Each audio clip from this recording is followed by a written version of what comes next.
So, kind of one of those, damn, I wish I hadn't lost at games, but it was totally within his reach. It's something I want to point out.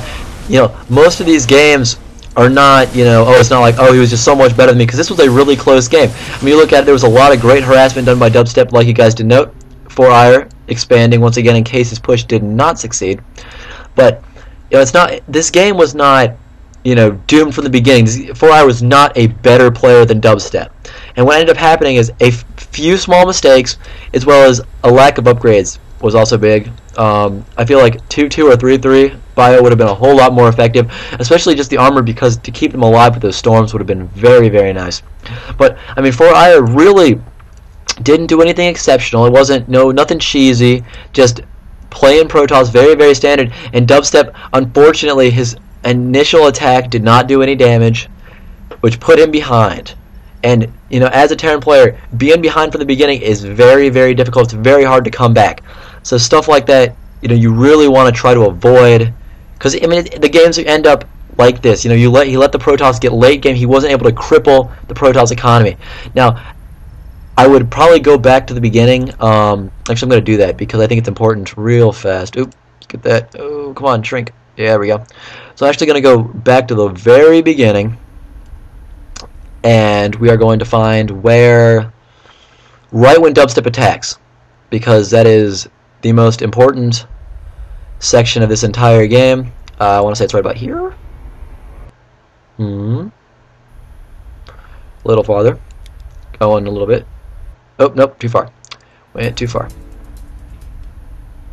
Oh, no, I didn't go that far. Is it right here? That looks good. Okay, so a little bit before this, I'm going to hit back a few times, because I want to point out right when this attack is going down something so very... Oh, now we're going back really far for some reason. Yeah, I don't quite understand how this stuff works sometimes. Magic expansion going down. Here we go. This is perfect. Right here, right as this attack goes off, I'm going to actually cover this back up once again. There we go. So this attack's going off. I want you to look, the expansion, not even halfway done yet, but a ton of minerals being sunk into this expo. Whenever you attack on Scrap Station, you have to poke down and see if they've expanded, because if he were able to force a cancel on this, this whole attack would have been completely worth it. I mean, without a doubt, and he would have got a pylon. He maybe even he would definitely force the cancel. I doubt he would be able to get a kill on the Nexus, but definitely force the cancel, delay that by a ton, and really kind of screw up what 4ire is trying to do. I mean, he's got a fairly large force here. He doesn't have concussive shells, which worries me just a little bit, but he goes straight for the attack, doesn't check the expansion, which is honestly, it's a big deal, and just something that, you know, can easily be fixed. I guess what I'm trying to point out, he can totally fix it. He can totally make this just a little bit better. And the guaranteed damage here at this point, pylon, all these completely vulnerable, but focusing down the gateway, they have a ton of health. Pylons do not.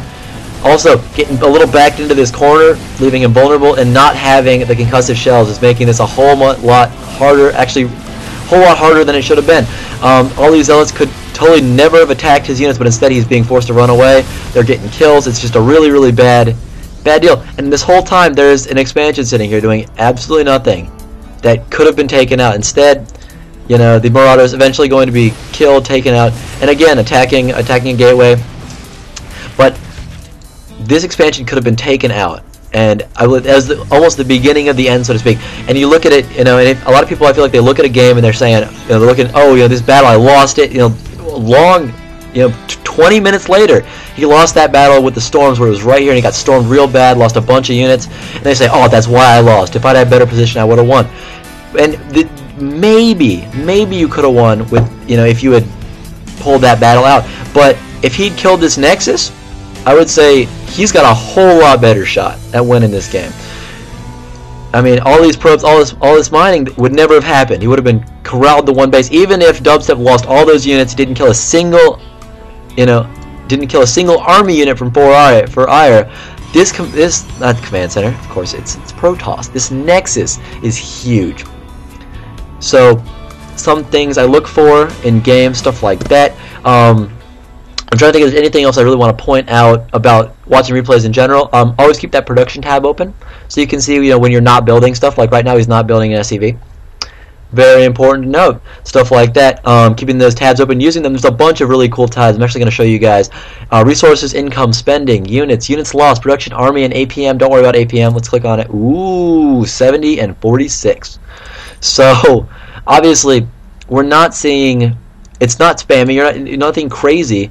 But, obviously, decision making was key in this loss for Dubstep. One of those things where he could have totally fixed it if he had expanded, built SCVs, and then just a little luck always helps. I feel like people, underplay that, sometimes you just get lucky with timing. Like, that attack was timed perfectly, and he did not know there was an expansion there, which is why he didn't snipe it, but, man, that would have been a great time to have just popped down there and said, oh, dang, I killed that expansion, great. And, that just didn't go his way. Luck didn't go his way that time, but something to look for every time now. Hopefully, if he does end up watching the cast, I think he said he was going to watch. Hopefully every time he attacks a Protoss, anybody on this map on Scrap Station, just going to check the expansion first, because that would have been a big pickup. Anything else I want to think about? Just looking at stuff, like how many harvesters you have on your gas, stuff like that. And then occasionally I will check the army tabs. See who's got the advantage. Like right now, 4IR, obviously, because he killed that force off, definitely in the lead. But stuff like that, tabs, very important for watching your replays. And finally, don't look at it as a win or a loss. Because if you say, if you only look at your wins and are like, yeah, everything was perfect, I won, totally not true. You can learn just as much from wins as losses, but you got to know how to look at them. And hopefully this has helped you guys out just a little bit. How it's nice for people to see how I look at replays. I'll watch them a lot. I'll watch them 2 or 3 times, to be honest. But even just doing this, watching it time 1 through, and then if I go back and I wonder why that happened, just take a look at it. Stuff like that. And replays are a really great tool for not only getting better, but also watching other players and seeing what they do, what makes them so great. So hopefully you guys learned some stuff from this. I know I'm glad I could cast it, glad I could help out, and hopefully Dubstep does in fact watch the cast and he does enjoy the replay. The little commentary I could give. Another thing, saving scans, always very good. Around this time, you can see very fast Dark Templar, and those are very devastating. So good game, Dubstep. Thank you for submitting. If you guys have replays you would like me to do, I'm going to try to do this on a regular basis. Try to, kind of review games, not quite to the speed and finesse of Day 9. I'm not going to do it for an hour and a half, every day, because my voice would die. I'm one of those people who just, oh goodness, doesn't talk for hours on end. But if you guys have replays you'd like me guys to, if you guys have replays you would like me to cast or to review something like this of you guys playing, send them in. TopStarcraft@gmail.com. You can send it to me there, or you can post it on the forums, and I will totally look at them. It's nice to have someone else look at your replays to tell you what you did right, what you did wrong, stuff like that. So thank you all for watching. Once again, I am Top Madness. I am the voice of TopStarcraft, and I am signing out.